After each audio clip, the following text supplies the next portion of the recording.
Welcome again. It's good to see all of you.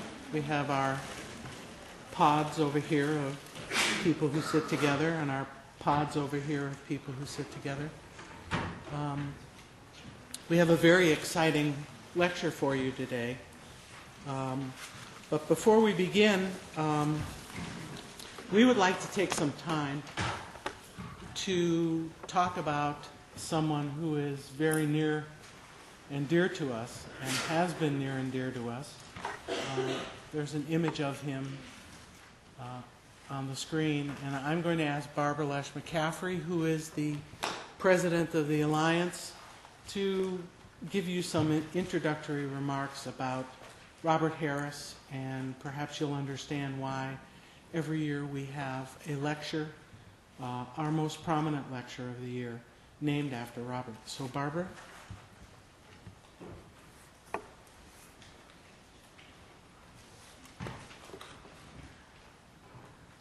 You're prepared for the noise, right? One of these days, maybe by the 25th anniversary of the lecture series, the microphone won't make noise when we move it. As the president of the Alliance for the Study of the Holocaust, it's an honor to be introducing Robert Harris Memorial Lecture and providing a bit of background about him and the community group that supports this lecture series. I am honored to have had the chance to meet Robert, but not have had the chance to interview him about his life. So I've gathered a lot of these facts from the members who were the founders of the Alliance about Robert. He was a World War II veteran who'd retired and moved with his wife Claire to Sonoma County after a distinguished career in school teaching and administration, which included directing a school for troubled youth. He became active in the Jewish community and decided that a contribution could be made to ensure that students at all levels were educated about the Holocaust. A Warsaw Ghetto Uprising memorial had been done for years by a group in Petaluma that later evolved into an annual Yom HaShoah event, a commemoration of the Holocaust. The group included Simon Jaffe and Joe Rappaport, two very diametrically opposite people with diametrically opposite points of view.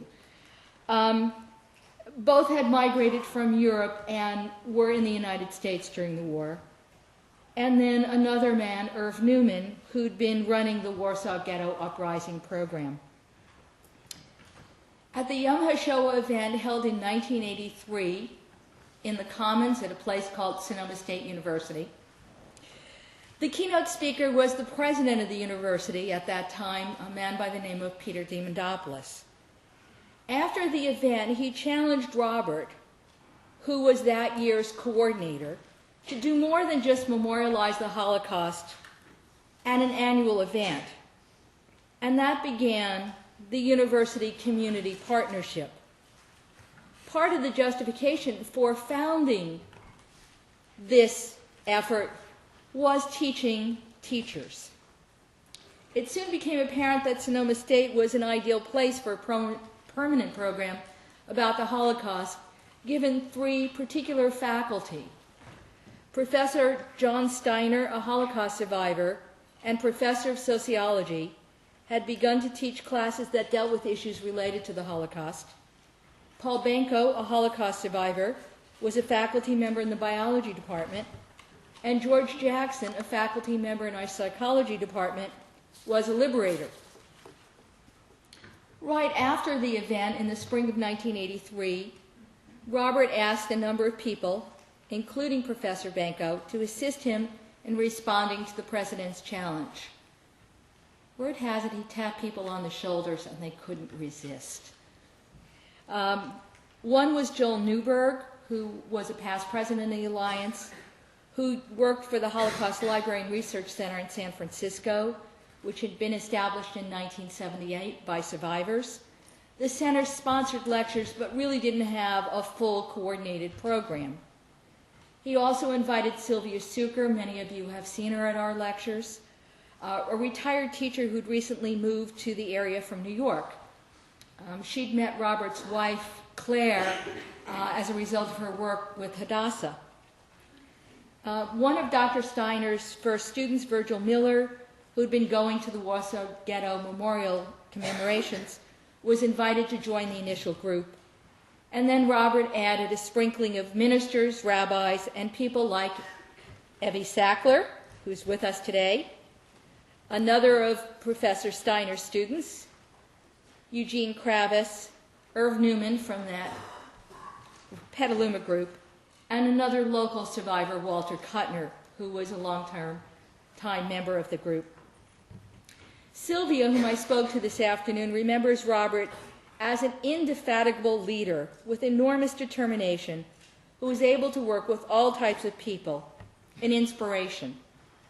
As Joel Newberg recalls, Robert was a one-person organization.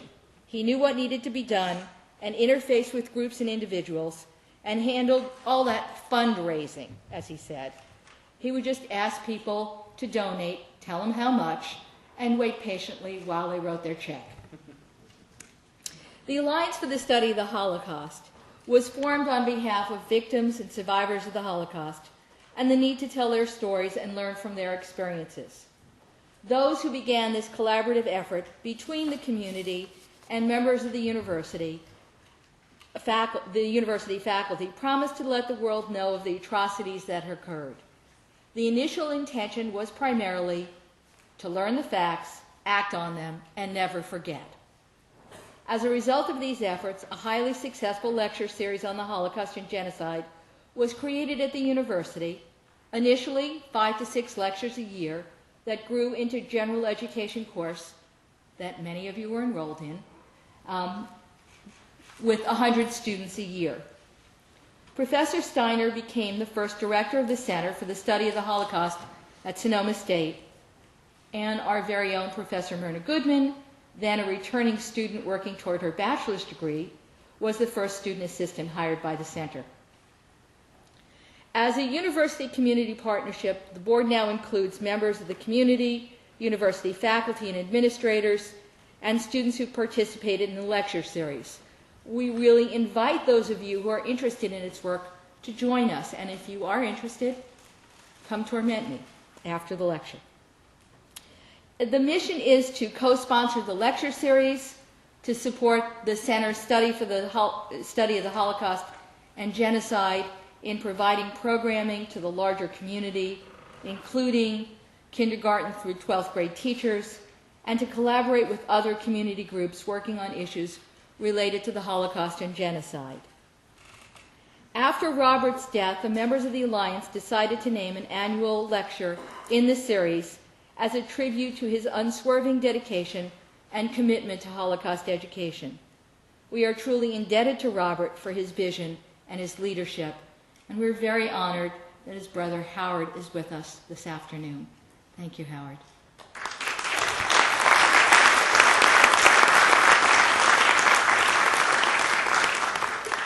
For those of you interested in the history of the series, now in its 24th year, there's a binder that'll be on the stage after the lectures with flyers from each of the annual lecture series.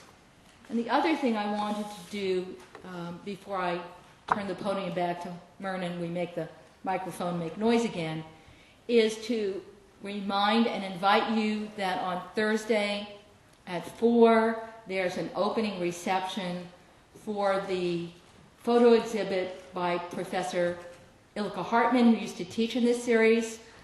There are pictures of local Holocaust survivors. If you come on Thursday, there are wonderful refreshments. But if you aren't able to make it, the exhibit will be up in the Center for Gender, Culture, and Sexuality on the first floor of the Student Union. It will be up through the end of May, and I hope all of you get a chance to see it. Thank you.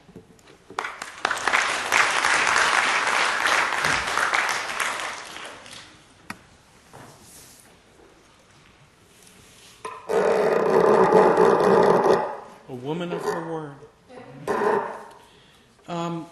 It is my great pleasure to introduce you to someone who I've known for quite a while.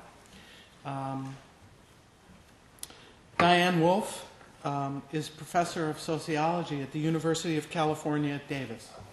And although we never were in the classroom together, the graduate program at Davis is, and has been, or at least when I was there, a rather small and intimate one. So all of the graduate students pretty much knew all of the professors, and that was the case with Dianne and I.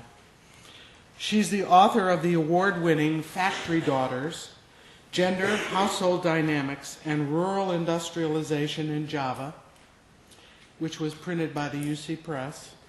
She's the editor of Feminist Dilemmas in Fieldwork, and a co-editor of Sociology Confronts the Holocaust, Memories, Identities, and Diasporas, which was published this year.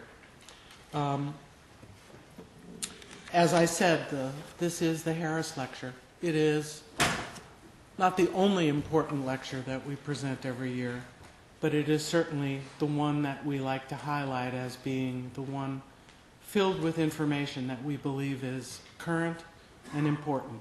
So I would like you all to take this opportunity to welcome Dianne Wolf.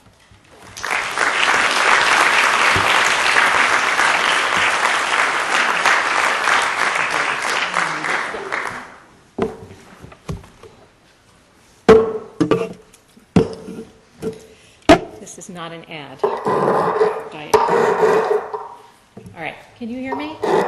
Clear? Okay. Thank you very much for the invitation to speak here and for the kind introduction. I'm really pleased to see such a large audience of young people. And I want to encourage you to ask your questions after this is over. I'm supposed to speak until 5, is that right? 5. Okay, all right.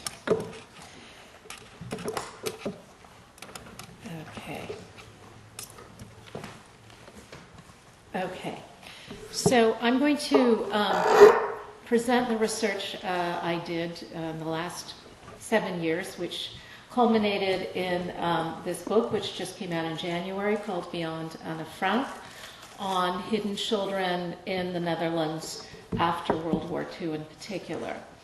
And the way I like to start off, especially when I'm talking to students, is to tell you how I found this topic, because perhaps you're taught in some of your courses on the philosophy of research that, you know, you have a theory and you deduce a hypothesis and then you create a research design and you go out and do your study.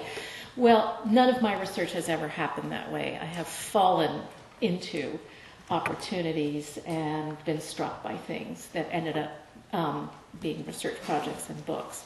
So let me tell you how I started upon this topic, especially because I was originally, in my training, a Southeast Asianist. My first book was on Indonesia, and Holland is a long way from Indonesia, but of course there is a colonialist connection. In 1992, when my husband and I were research fellows at the University of Wageningen in Holland, and I was working on my book concerning field work, a good friend of mine, also an Indonesianist, a Dutch woman, an anthropologist, told me what I realize now. She was telling me about a book that had just come out. I didn't realize that, but told me that it had just been discussed in the media and in the newspapers, that there was a very shameful part of Dutch history that was coming out at that moment.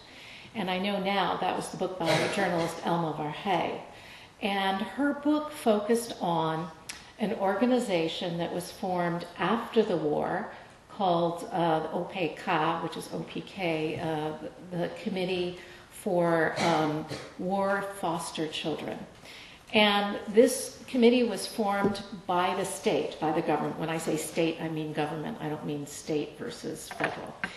And the role of this committee, which was unprecedented because there wasn't anything like this in any other European country, was to make decisions over the fate of Jewish children who were orphaned by the war. So, for example, Jewish children in hiding who survived, whose parents didn't come back, what to do about their future. And what came out was that the decisions that were made were often made in a manner that the author of that book considered, and the data and the transcripts show us today, were somewhat anti-Semitic. Now, I'm going to tell you more about this organization in a second, but let me just say that surprised me. I mean, how many of you have read the Anne Frank story? Okay, and if you haven't read it, you've heard of it. My image of Holland up until that moment in 1992 was that the majority of Dutch people had been involved in the resistance, they were active in the resistance, and that they had done a lot to hide their Jewish population. That was my image. Of course, now when I try to understand where that image came from, and I ask people where they got that image, it's unclear where we got it from, because most of us were not taught about Holland, for example, in Sunday school, in Jewish Sunday school, nothing about Holland.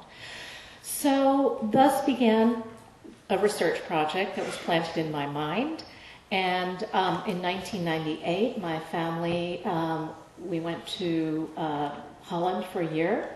And very slowly, I began to talk to Dutch academics, Jewish community leaders, and others to find out if the kind of research I wanted to do had already been done, but it was not translated from the Dutch into English, because there's very little English language material on Holland and World War II. The majority on World War II is about Poland, Germany, and France that we read about. So I found out that what I wanted to do had not been done, and I started this project, and this is what I'm going to end up presenting to you today. All right. Now, the other thing that surprised me about Holland was that in a table I have in my book that I reconstructed from other people's research, was that over 70% of the Jewish population in Holland was deported and killed during World War II. This percentage, scholars note, is the highest percentage in Western Europe, only after Germany. And scholars have noted that this is a percentage that's only found in Eastern, kind of percentage, these kinds of numbers, is only found in Eastern European countries, so it's very unusual.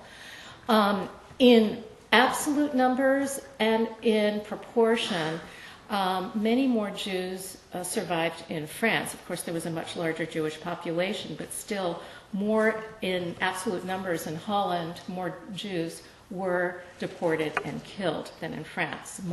And so this was very surprising to me, because I was also brought up on the image that the French are very anti-Semitic, and so I was surprised when I asked one of my quantitatively oriented colleagues to take the numbers and calculate the odds for me, that Jews in France had a 3-to-1 better odds of surviving the Shoah than they did in the Netherlands. That's rather striking. All right, so with that in mind, I want to talk to you about the research I did on hidden children. I initially wanted to do research on those who were hidden and were orphaned after the war and were discussed in the committee I just mentioned, the OPK. But as I spent time talking to people and meeting people, it became clear to me that that was too small a population. And as I spoke to people, it was also clear to me that they had been studied quite a lot. They were the focus of a lot of academic articles and books. Well, not books in total. So I expanded my sample and decided to interview those who had been hidden as Jewish children during World War II, whether or not their parents returned. And I put an advertisement in the Dutch Jewish newspaper. I had email go out to the Dutch Hidden Children's Association, also to the one in the Bay Area, and I had a letter in the San Francisco Jewish newspaper, and the Hidden Children Network in New York also sent out a request asking for volunteers to be interviewed. Okay, now, who were hidden children and why am I studying them? Why are they different from other survivors? Hidden children are a very particular category of survivors, very particular, like the children from the Kindertransport. Their experiences differ considerably from those who were in concentration camps. Sometimes they lived in danger and in fear of being caught, but other times, many of them lived a fairly normal life. They went outside to play with friends. They went to church with the family they were with. Some of them went to school. However, many of them were given a different name, a new name that was less Jewish sounding, and a story was made up about them, where they came from and who they were. And they slept in a bed for the most part, and they were fed the same way the family was fed, although during the hunger winter in Holland, everyone was hungry alike. For concentration camp survivors, 1945 meant liberation. It meant the end of the war. It meant the end of oppression, and they were free. For hidden children, for the ones I've interviewed, and I also get the Hidden Children newsletter, which I've been reading for years and years, one hears the same and one reads the same kind of reaction. Many of those I interviewed said that for them, May 1945, liberation was not liberation. It was the beginning of their war. So many of them said, for me, my war began after the war. All right, and I'm going to explain why that very strong and striking statement came about, that liberation for them was not felt as liberating at all. It is estimated by historians that somewhere between 20 to 25,000 Jews in Holland went into hiding out of a total population of 140,000 Jews. Now, at the same time, after the Nazis occupied the Netherlands, they were also interested in taking young Dutch men and sending them to Germany to do labor. And so while 20 to 25,000 Jews were hidden in the Netherlands, at the same time, you have approximately 250,000 Dutch non-Jewish men who were hidden. So the numbers are rather striking in that, it was a certain percentage of the Jewish population that was hidden, but the Jews who were hidden were only 8% of the entire hidden population. So that means that more people were hidden than just the Jews.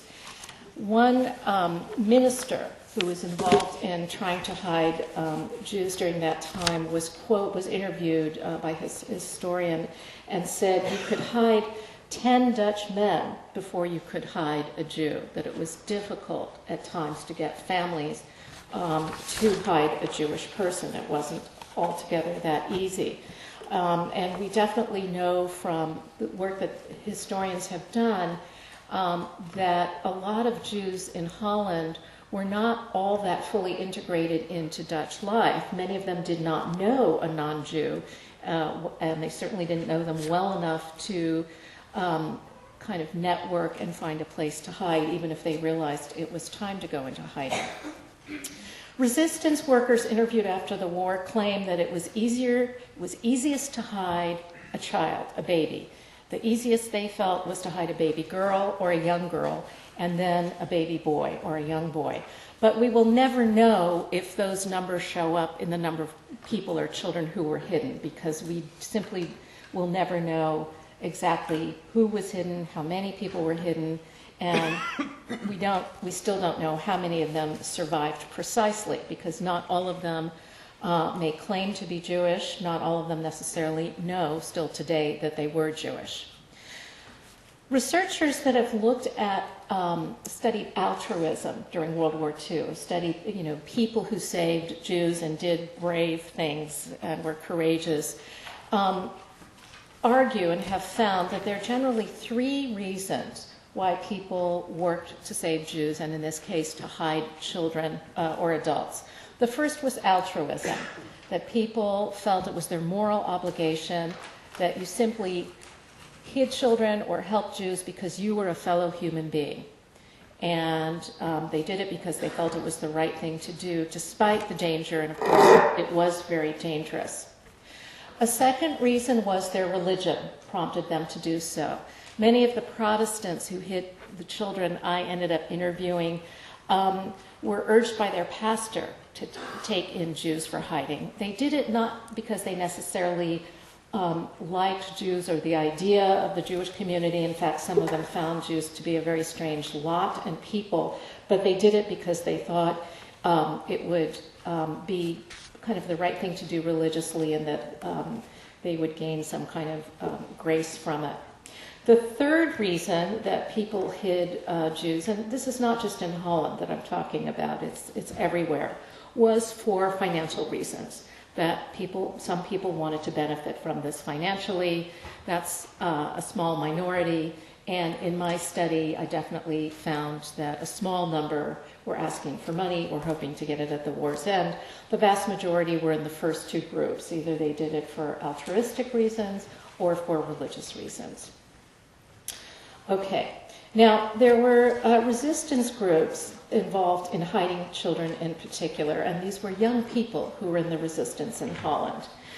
After their networks got going and they had hidden as many children as they could, and they were still working, in early 1944, some of these resistance members drafted a bill that would allow them a substantial role in decision-making over the fate of Jewish children after the war. And in the fall of 1944, when some people thought the war was about to end, some of these resistance members distributed pamphlets to Dutch families who were hiding Jewish children, telling them not to give up these children, saying, do not give up these children to anyone, including their parents, without permission from their group, while they waited for this bill to become law. So this was an attempt not to be malicious, but many of these young people who were interviewed when they were much older said, you know, we felt we had saved these children's lives, we were invested in their lives, we felt a kind of connection, and researchers have felt they seem to have felt a kind of proprietary nature that they should have some say over what happens to the future of these children. This bill became official in August 1945, Royal Decree number 137, in which the state officially recognized the claim of the resistance groups to be consulted in determining the future of Jewish children. They were defined, these children, as foster children, because at that time it wasn't yet clear if their parents were alive or not. So it would have been pretentious to call them orphans, since some of their parents perhaps were still alive. And what the state was proposing was that if a parent had left a child for more than several months without being there, without having contact, that the state became the child's guardian. So if you think about what you know about the Holocaust, parents with an amount of pain I can't possibly imagine as a mother myself, made the decision to try to save their child or children by giving them to strangers. And the parents had to go into hiding themselves if they could. But because they had to go into hiding so they wouldn't get killed, they were seen as losing guardianship, as though they were negligent parents. Certainly this was not a voluntary act. Yet the way the law was set up made it sound as though there was some choice in the matter. The state took over the children's guardianship, and this committee was headed by Dr. Gesine van der Molen, who had been active in a resistance group. She was an unmarried woman, childless, who was a lecturer in international law, and she was an Orthodox Calvinist, meaning she belonged to a church that believed that Jews did not have theological legitimacy and that they should be converted to save them. So it was her view and the view of quite a few members of this 25-person committee that if a Jewish child was in a Christian home, that was God's will, and it wasn't a good idea to change God's will. Of the 25 members, only 11 were Jewish, and Dr. van der Molen stated and made clear she did not want what she called radical elements, Jewish elements from the Jewish community, to be members of that committee, meaning no Orthodox Jews, and no Zionists. So she tried to get Jews named to the committee who were more assimilated. I believe one, if not two, were converted. But all the same, they had a very difficult time on this committee because the non-Jews were given a privileged position. Now, I want to tell you something about why this was unusual. Not only because this was the only European country that did this. Of course, we know there were fights over children after the war in France between the church and Jewish parents. So where children had been converted or in convents, there were issues there. But this is the only case where a government, a post-war government, set up this kind of committee. Now, Dutch society traditionally was organized according to what is called zeilen, or pillars. And so it's vertically organized, okay? So Protestants had their own zeil, their own kind of grouping. Catholics had another. Jews were not quite a zeil, but under that kind of civil society, that organization of civil society, it was traditional that Protestant groups would have decision-making power over, let's say, Protestant orphans, okay? And they'd have their own social welfare groups. Catholics had say over Catholic orphans. Jews decided what to do with Jewish orphans. It was unprecedented in Dutch civil tradition that a member from a different group would have the power to make decisions over another group's children.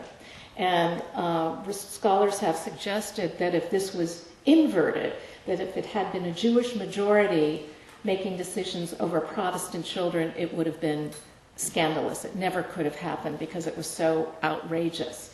The Jewish community was very outraged by this and organized its own organization called Le'ezrat HaYeled, to the aid of the child, that they had hoped would replace the OPK, but it was not able to do so because the state did not recognize it as a replacement. Okay, we're going to get back to this in a sec, but I want to talk to you about, get into the research per se, and some of the people I interviewed definitely were in this category where the OPK deliberated over them. I also want to mention that a younger generation of Dutch historians who are now publishing in English have looked very seriously at the post-war period and have argued in a number of books that right after the war was a particularly anti-Semitic time in Holland.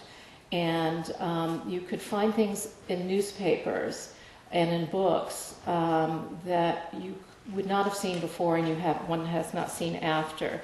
So for example, in a newspaper that was favored by the resistance, someone who had been in the resistance wrote in an editorial, "Let's be honest, we may have saved them, but we didn't like them."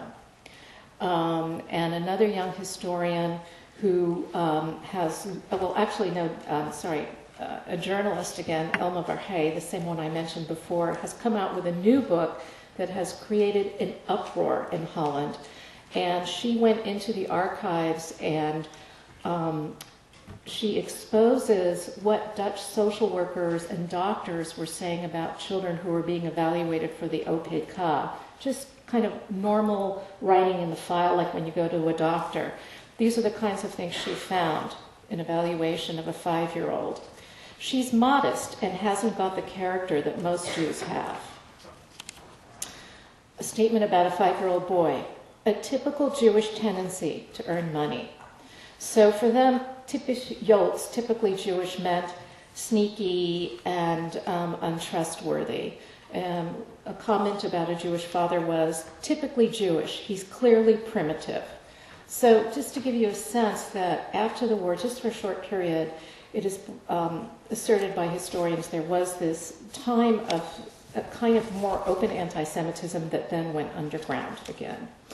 So for my sample, I was able to interview over 70 people, most of whom still live in Holland, some live in the United States, and a smaller number in Israel. 60% of those I interviewed were female, and again, I can't tell what that means. If that means there were more women survivors or male survivors, we can't really tell because we don't know the entire universe of who survived, and when people volunteer for something, they may just feel more able to talk about it than others. From this group of 70 people, they hid altogether in over 200 hiding places. On average, children were hidden in about 3 hiding places, and that ranged from 1 to up to 15 or 20. The average age at hiding was about 7 years old, but the median age was 4. So the majority of those I interviewed, 2/3 of the girls and 1/2 of the boys, were hidden at age 5 or less.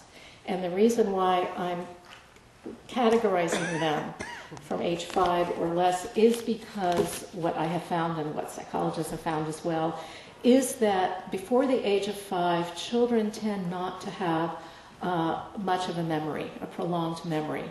And so what happened was, as we will see, those put into hiding at a young age did not remember their past when the war was over. Okay, I have the different categories up here that I used to separate the post-war family structures. And I will now speak from my data, and I want to make it clear that I'm not speaking beyond my data, although hidden children from other countries have told me that my findings resonate with their work. And certainly my findings are corroborated by a study done by child psychologist Dr. Bloema Evers-Emden, who was hidden herself. She lives in Holland. She's now retired, and she interviewed over 300 former hidden children. So let me tell you what I found. For the first group, where both parents returned, most of those children had gone into hiding under the age of 5. And what happened after their parents came back, for that group, well, for all of the groups, but for those who had a parent come back, was that they no longer knew who their parents were. And so let me read you just a few of the narratives. This was about a woman was explaining how her parents had put an ad in the paper looking for their daughter, and no one, her foster parents, her hiding parents, had not responded because they wanted to keep her. So they were walking around this village. They saw a little dress on the laundry line, so they went to that house, and I was in the garden. My foster parents were very hospitable, so they put my parents in the beautiful room. My foster mother went to get me, and she said, come, your parents are here. And I didn't recognize them. That was terrible, terrible. They stayed the whole day, and I didn't eat the whole day. It's a sad story. I held on to my foster mother the whole day, and I said to her, I won't go with them. Pointing to her foster brother, he can go with them. I won't. I was afraid to go with them. They went back to their room, and I was glad they were gone.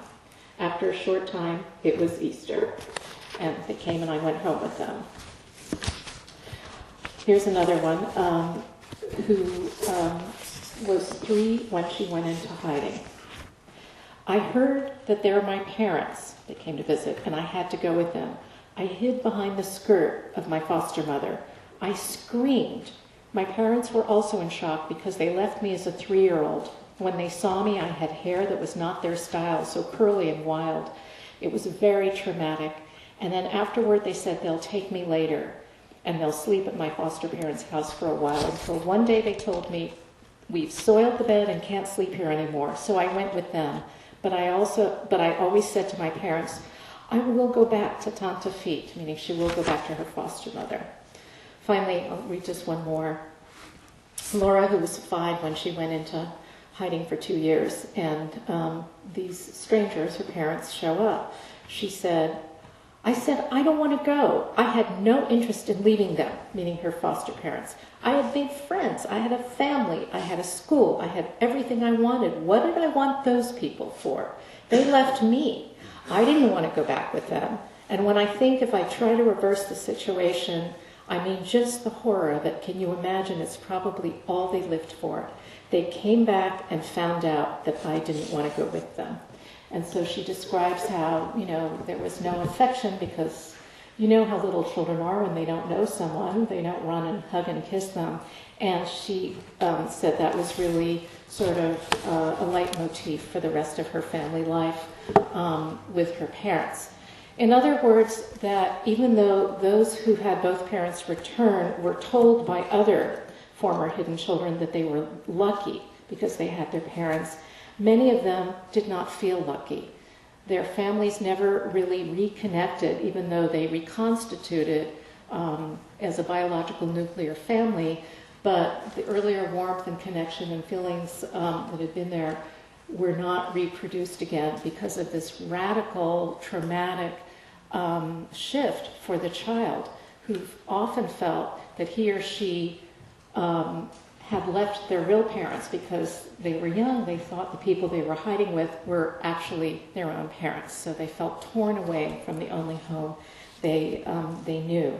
And families tended to be, family life as described by people who are now in their 60s and early 70s, tended to be fairly unhappy and unrelated. Now, in a second category where one parent returned, there's several possibilities. The same pattern reoccurred in that children did not know this one parent if they had been young when they went into hiding. If it was a mother who returned, she was able to get back her child usually, although Elma Verhey documents cases where widowed mothers were not allowed to get their child back and were not told where their child or children were and could never reclaim them because, you know, the underground hid children and didn't want people to know where they were for safety reasons. So mothers got their children back, and fathers, if widowed fathers returned, they were not given their child back. They were not given any kind of guardianship of their child because it was assumed that men could not take care of children. And even there was a situation where a girl had her father and her beloved grandfather who lived together. She would have been very happy to go live with them. It was not allowed, and she was sent to an orphanage. So if a father only survived, the child was treated as an orphan. If a mother survived, the child was allowed to go back with her. This is, of course, based on gendered assumptions about nurturing and family, and these assumptions were sometimes wrong. Some of these fathers would have been fine taking care of their children, and some of the mothers were not able to. Some of them were emotionally so distraught. One committed suicide. One had to be institutionalized that the children were then sent elsewhere. Now, if the father remarried, then the child was allowed to go with him if he had a wife. And I have about 6 cases where the hidden child gained a step-parent, either a stepfather or a stepmother. Most of them were stepfathers. And I have to say to you, very much like what we hear about in fairy tales, the situation with step-parents were, for the most part, very, very troubling and troubled. They did not work well. In about 5 of the cases, there was physical abuse, there was beating. And in about 4 of them, there was sexual abuse, meaning rape. 1 boy and the rest girls. And I start out the book with the story of a man named Max. He was my first interviewee, and he always felt that his hiding parents were his real parents. And as soon as he was taken by his father and new stepmother to go back to Amsterdam, he ran away from home, back to home. So his notion of home was with his foster family, and it remained that way throughout his life. And they felt that way about him, that he was their true son. So this was a man who had a biological mother who was killed. He didn't remember her. A foster mother who he considered to be his real mother, and then a stepmother whom he strongly disliked, and she was also a sexual abuser. He was closest to his foster father and really detested his biological father. So this is one person with 5 parents. And I teach sociology of family, and that's what we sort of see today when we look at blended families, someone who has 5, 6 parents. And what I argue in the book is that some of these post-war children experienced what we now consider a postmodern family with multiple sets of parents and complicated relationships. But there were no words for that then.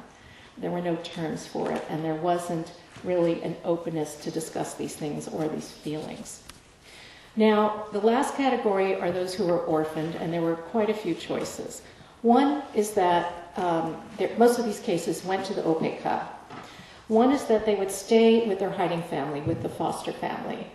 And in the cases where, most of the cases of those I interviewed who stayed with their foster family, it worked out more or less all right. They were brought up. These are people who discovered and got into or sort of claimed their Jewish identity when they were adults and were comfortable with that. But when they married in a Jewish ceremony, their foster families, who loved them dearly, were not very happy about it and made comments such as, "We didn't save you for that," even though they went on to become grandparents to these hidden children's children. But for the most part, and of course it makes sense psychologically that if you're a child and there's continuity rather than a radical rupture in your life, that things would be a little bit easier over time. A second possibility was that they went to surviving relatives, okay, and so an aunt or an uncle. And of course the Jewish community was almost completely decimated after the war. They wanted to claim Jewish children for the Jewish community and not lose the few children they had left. So it's very understandable that they wanted them to go to Jewish homes. What I found from those who went to other family members, there were about 9 of them, was that on the whole, for these 9 people, I have to say, they would have probably been better off staying where they were, because a few of them ended up in situations where the relatives they were with, also survivors, like the parents I mentioned, also terribly distraught because they too had lost their families, their jobs, their homes. They were struggling. They were victims. They were not equipped necessarily to deal with a niece or a nephew. Some of them had their own biological children as well. And so in some cases, these children, 1 or 2 cases, they left or were removed and put elsewhere. But the majority stayed with relatives, but they explained to me that they always felt like a stepchild. They never felt full unconditional love. A third option was to go to a completely different family. Not relatives, but another family that wanted to adopt them. One woman ended up with her parents' friends, and this was the only case I had where parents had asked friends to take care of children if they survived. This worked out wonderfully, and you know the saying that you can't choose your family, but you can choose your friends. It makes me wonder if those choices would have been more of those choices would have been beneficial. This was a Jewish couple. They were not related. There were a few instances where people wanted to adopt some of these Jewish children. Not all of them wanted to be adopted into a new or strange family and preferred to stay in the orphanage. One woman who lives in Israel now, who was orphaned, was approached by a couple. He was Jewish and she was not, and they really wooed her and told her she could have whatever she wanted to eat and have all kinds of things if she went with them, which she did. As she became a teenager, the husband raped her, and she asked for help from a number of different people. She didn't get that help. She ran away back to the orphanage when she was 16, and she was sent back to the family. And then she ran away again when she was 17, and she wasn't forced to go back. But the adopting of a child by non-kin family was unusual, although apparently there were quite a few families who wanted to adopt children. The final option was to go into an orphanage, which a number of children did. And although the conditions in some of the Jewish orphanages were very cold and militaristic, the orphans really found friendship and camaraderie with each other. They understood each other. They had similar backgrounds. They were facing a society that did not want to hear about what had happened during the war, as in most European societies after the war. So they understood each other. They watched each other's backs, and many of them are still friends today. Now, some of those orphans ended up going to Israel, either because they became Zionists or because they wanted to escape the conditions that prevailed in the Dutch orphanage. That's a small number of them.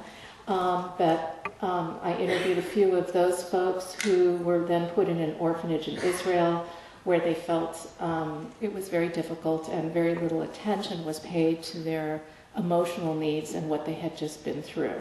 And of course we know that the ideology in Israel after the Shoah was one in which survivors were seen as having, gone to their deaths willingly, and they were not privileged and taken care of, but they were rather stigmatized.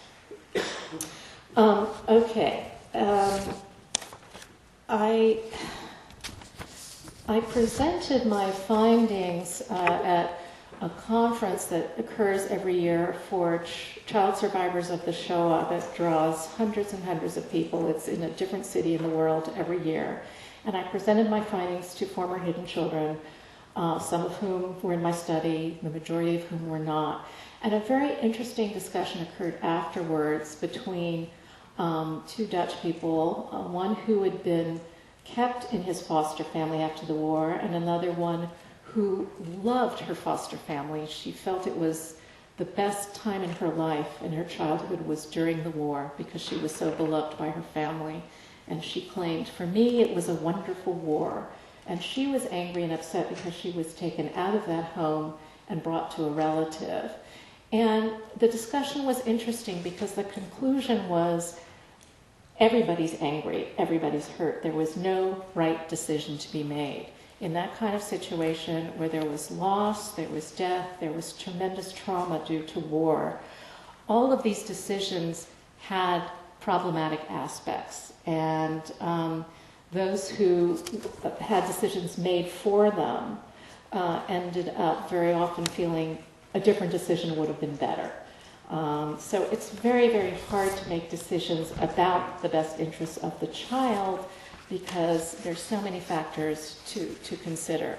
However, what was curious and troubling to me was that I have to say in the end, psychologically, my sense was that those who stayed with their Christian hiding family, some of whom were not practicing Christians, they were just socialists and not religious, some of those children did better, again, because of the continuity. And it troubled me because, of course, the OPK was pushing for that kind of decision to keep Jewish children in non-Jewish homes. But my reasoning is different from the OPK's because I think the entire construction of that committee by the government, its constitution, and its decision-making processes were very, very problematic, and researchers feel fairly anti-Semitic. So even though I might agree with some of their conclusions, I disagree with the way they were constituted and the process by which they came to those conclusions. I want to come to a few of my conclusions and then open it up for questions, which I really enjoy doing. First of all, one of my conclusions for sociologists is that, as I said earlier, what we call post-modern families today are not a recent invention. And certainly they occurred at least 60 years ago and probably in other situations as well. Secondly, it's clear from the narratives that I gathered that many of these post-war Jewish families were dysfunctional. And I'm certainly not saying that to blame the parents, because the parents were victims themselves trying to put their lives together after terrible destruction, after genocide. But these families did not work all that well, and the lack of connecting that occurred in these families is very different from the image many of us have had about the warmth and the connectedness within Jewish families. So they were very troubled and problematic. And I think, the writings we see from the second generation, children of survivors, certainly suggest that, a lot of survivor families were, haunted by a number of things, and understandably so. This is not to be critical. I'm simply making an observation. My research certainly forces us to think critically about the notion of the best interests of the child. What is that? Who should decide it? What perspective do we look from? And what kinds of professionals should be involved in that? It's very, very difficult to make that decision and to know what's right. And finally, I think that my findings call into question the whole notion of family, particularly as one defined by biological ties. Because what was clear is that many of these children were able to bond and connect with their foster family, but they were not able to bond or reconnect with their biological parents later. And a lot of psychological theories put pressure on mothers to instantly attach and bond with their babies the minute they're born, and if they don't, there's a problem. This research suggests that it doesn't have to be a mother, it needs to be an adult who, has a connection with the child, but that blood trumping all is something we need to think about. So, for example, the cases we hear about when a mother that's given up her child for adoption changes her mind a few years later, right? When the child is 2 or 3 years old and goes to the courts and there's a fight over the child. What's to be done? So it really is an argument for saying that family does not necessarily have to be made from biological ties in order to be a connected family. So before I conclude, I want to reiterate some things I was able to say and some things I didn't have time to go over. First of all, I would say that my research, of course this is a long book, so I couldn't go into it all, certainly corroborates previous research. I'm not in a position to counter this, that a small percentage of the Dutch population risked their lives to save Jews in a situation that was extremely dangerous. That is true. But contrary to the image I was brought up on and many other people were brought up on, it was not the majority of the Dutch population. It was a small percentage. Queen Beatrix acknowledged this in 1995 in a speech she gave to the Israeli Knesset, that it was a small minority of Dutch citizens who were actively involved in saving Jews. The vast majority did nothing. Either they didn't know, they didn't want to know, they were afraid, rightly so, or they agreed with what was being done. And there's currently research going on by Dutch historians on the role of what's called bystanders and witnesses that I'm very interested to see the results from when they are finished. I would also like to add that the regime, the type of Nazi regime that occurred in Holland was very similar to the kind of control the Nazis had in Poland, which was very direct control and made resistance much more difficult than in a country like France. However, historians have noted that there really was no resistance among civil servants in Holland to collaborating with the Nazis.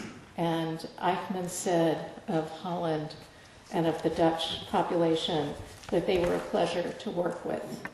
And so there were no role models among, let's say, police chiefs or the like to, try to undermine what they were supposed to do, not overtly but covertly. And certainly I acknowledge that it was a difficult and dangerous situation.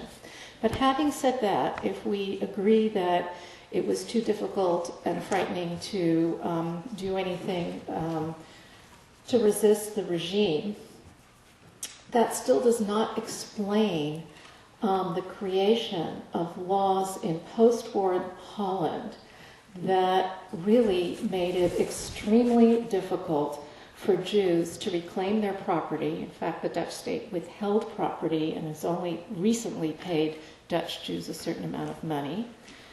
And it made it difficult for the Jewish community to reclaim their children. None of this had anything to do with the Nazis. This is post-war Dutch society that was attempting to be egalitarian, to not differentiate between Jews and non-Jews the way the Nazis had, but in making Jews the same as everyone else, it was in effect prejudiced against them because they had gone through a genocide in a way that the majority of the Dutch population had not. I would like to say, in conclusion, that Dutch society is still, very much today, still dealing with their collaborationist past in a way that Germany has really undertaken and done very, very thoroughly. I do think that Germany has done its memory work as a state, as a population. I think in Holland it's still ongoing. Only very recently the Dutch railway system issued an apology for transporting Jews to the transit camp and to concentration camps without fail, running on time. So it's hopeful that an apology was issued, but I think that it's a long road, and part of that road means that Dutch society recognized that they were not only victims of the Nazis, but there was somewhat of a collaborationist element as well, and that both were operating simultaneously. So I want to thank you for your attention and hopefully hear your questions.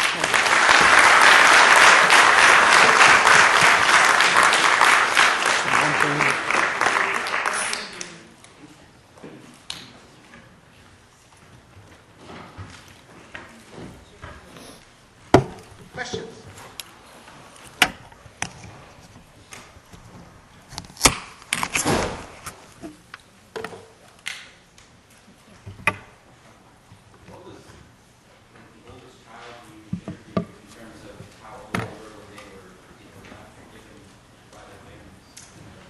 Good Could question. you repeat the question? Yes, okay. No, that's all right. What was the age of the oldest child I interviewed? I was using a legal definition, so I only wanted to interview people who were legally defined as children, which is 18 or under. So the oldest one who went into hiding, I'd have to look again at my table. I think someone went into hiding at age 15 or so, a boy.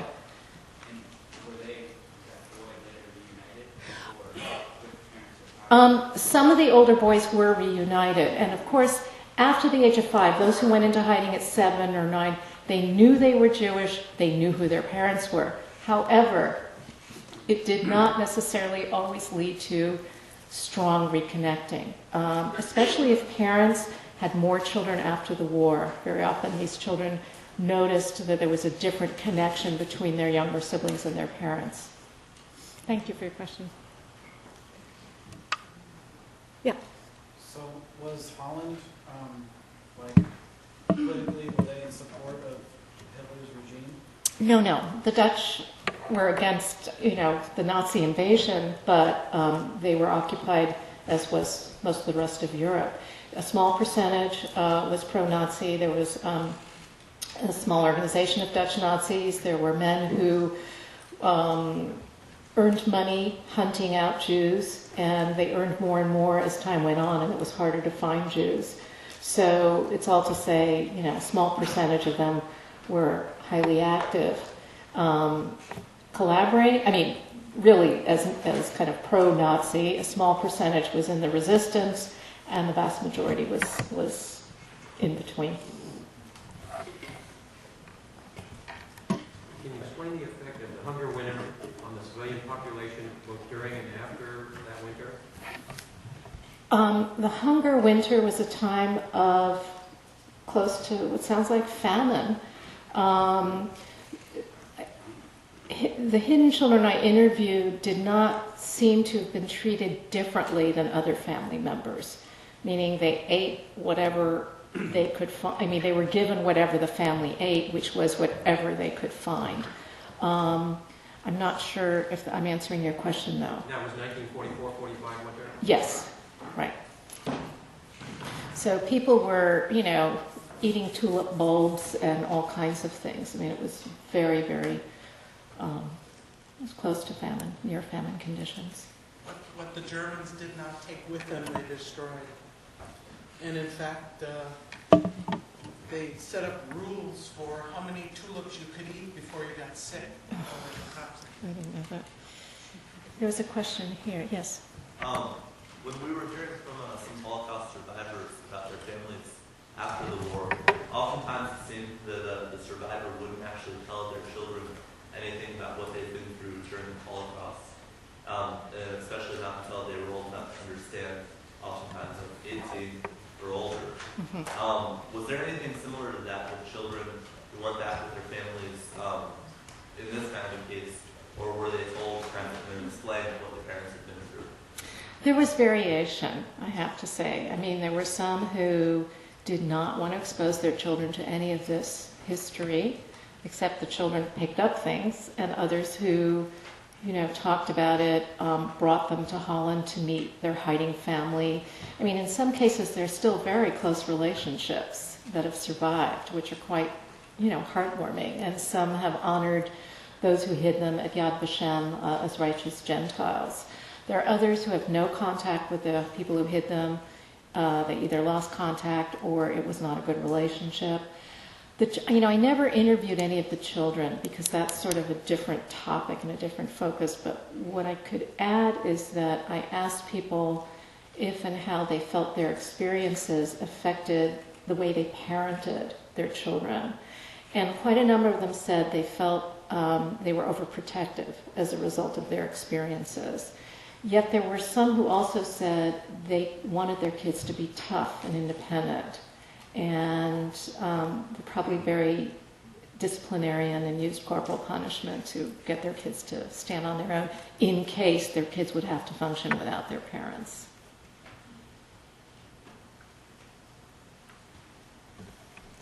I'm wondering whether in the majority of the cases, the parents ask the children about their experience. Because having looked some at this, at hidden children, what I found in reading memoirs is, after the separation, the parents rarely ask the children and assume the children had kind of idyllic time compared to their experience. And so there's a huge rift there. Was that the same? Yes, that was the same. And maybe you could... Absolutely. There were, I can count them on one hand. There were so few people whose parents asked them what their experience had been, and one man who wrote a book about it and forced his mother in her old age to read it. Parents tended to not want to know what their children had been through. They either didn't ask, and the child was given the message, don't talk about it, I don't want to hear about it, which was the same message they were getting at school from their peers, from their teachers, from the entire society. But those who tried to talk about it were often told by their parents, what do you know from suffering? We were the ones who suffered. So the parents kind of claimed a higher level of victimization. And so it was not talked about.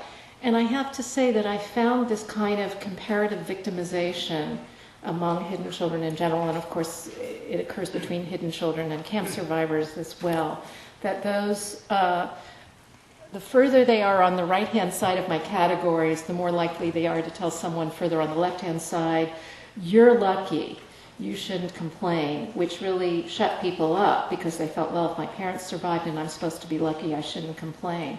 And that was a way to say, you're lucky, but I really had it bad. And so there's really a way that people are silencing each other still. And camp survivors have been known to say to hidden children, how dare you call yourself a survivor when you had a bed to sleep in and food to eat. But these hidden children really have come together as a collective group and have claimed their own collective identity in the last 20 years and, are not afraid to call themselves hidden children anymore or survivors. Yes? Was there no background check whatsoever done on these people that were getting custody? On the people who were Getting custody. getting custody? Oh, yes. I mean, after the war, yes. There, social workers from the state would investigate and would look into things and ask the child, are you happy or whatever. And in some cases they did a good job. In other cases it sounds as though the child was not interviewed alone, which made it difficult for him or her to speak up. sometimes there were interventions. But of course, people recognize that when you're trying to put people in hiding when it's a dangerous situation, it's not always a good match. It's not always the right home. You take what you can get. And then after the war, there was more done to look at it. I had a question about whether there were any children who were hidden, even though it might be very dangerous, who had people who were hiding them, who told them, who continued to let them know about their parents and what their true condition was. As we just said, the children who were older knew who they were, what was going on. And a few of them were able to pass messages verbally, or the resistance was trying to pass a message to their parents to tell them that the kids were okay or whatever. Among the younger children, there's really only one or two cases. One where a girl was coaxed by her foster mother to write letters to her parents that the foster mother wrote because she was too young to write, that were never sent, but she thought they were being sent to her parents. And one other case as well. However, this was very dangerous because, young kids say things and can get into a lot of trouble. And so there's one example of a young girl, kind of competing with the next door neighbor girl. My mother has this jewelry, my mother has that jewelry. And then she said, well, my mother has a big yellow star on her coat, to brag about her mother. And that girl was taken out that night in a potato sack and taken away to another hiding place. So that knowledge can be very dangerous for everybody at that young age. Yes? Did you come across any hidden children that had been found by the Nazi Party and were taken out of the home and put into camp? Yes, I did. The question was, did I interview anyone who had been found by the Nazis? I interviewed one person who had that's the child psychologist I mentioned, Dr. Bluma Evers-Emden, who was betrayed, and she's quite sure she was betrayed because the Nazis came one day and were looking and couldn't find where she was hiding, and the next day they came exactly to where she was. And she was sent to a camp, and she was friends with Anna Frank's older sister Margot, and they were in the same camp together. That was it. My guess is the majority of those who were betrayed or found didn't survive, but I can't say. I just can't say. I don't know. We know that there are very few children who survived the Shoah. One of the former mayors of Amsterdam was hidden as a child, and he's written up his description. Same kind of thing, where one day the Nazis come, he's hiding, they don't quite know where he is. The next day, they know exactly where he is, and they say they're going to shove their bayonets into exactly where he is. And he wrote, that he started screaming like a pig, and came out. So.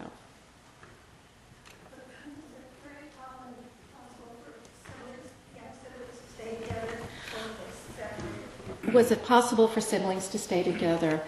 I can't really answer your question because I don't know the extent of it. From those I interviewed, there was only one set of siblings who stayed together. Everyone else I interviewed who had siblings were separated. So I can't, it sounds to me like a pattern, but I can't project beyond what I have. And this was a case where one sister was very fair and was allowed to go outside and go to school, and the other one was darker and more Jewish looking, and she had to stay in the entire time. So they had very different experiences. That's another issue after the war, too, is that children who were orphaned were not always reunited in their living conditions after the war. So if one stayed with the hiding family, the other one might be sent to an orphanage. And that was very problematic, very, very sad. Yes? Were there cases of when you were talking in the beginning about the diary of Frank, severe cases of hiding like that? It sounds like they were mostly integrated in their lives and not necessarily Clandestine, yeah. that of public view. Right. And that's something I failed to mention, that some people were hidden in a clandestine manner, like Anna Frank, where you can't walk in front of a window. Others were integrated. It was a mixture. It was, and some children experienced both types in different hiding places. My sense is, I have to go back to the data, the majority had some kind of experience of integration. Because it's very hard to keep a small child that quiet for a long time. So the small children tended to be integrated. The story was they were an orphan from Rotterdam, or because Rotterdam had been bombed out. Some older children were kept in a clandestine way. It was very tough for them.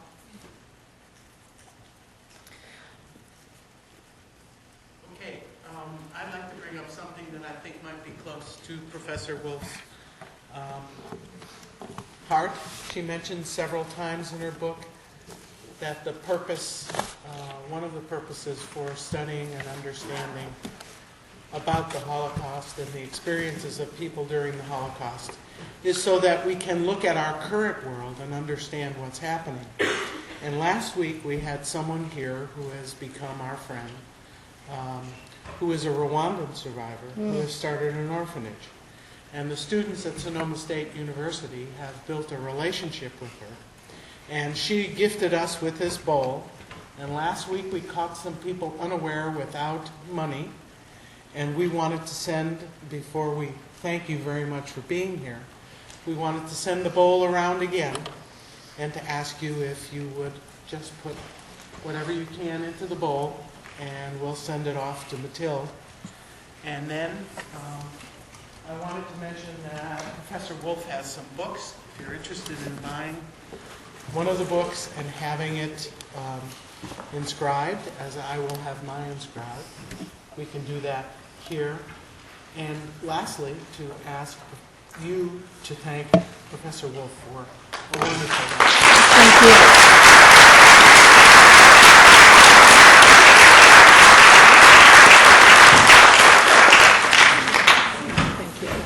Thank you.